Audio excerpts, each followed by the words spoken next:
Dneska ti ukážu tipy na potraviny, které obsahují velké množství bílkovin a schovávají se v téhle ledničce. Jako první tady mám tenhle polotučný tvaroh, který je chuťově skvělý a obsahuje spoustu bílkovin a v pestrém jídelníčku má rozhodně co dělat.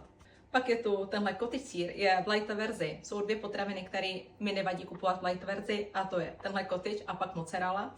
A mají vysoký procento bílkovin a chuťově jsou hrozně skvělý. Tady mám mozzarellu jak klasickou, tak tu light. Je to druhý výrobek, který mi nevadí kupovat v light verzi. Má menší množství tuku a větší množství bílkovin, takže super obě dvě mozzarelly. Pak tu mám tyhle syrečky, ty jsou skvělý a mají 29 gramů bílkovin na 100 gramů. Tyhle malý kolečka mají skoro 30 gramů bílkovin, takže super volba.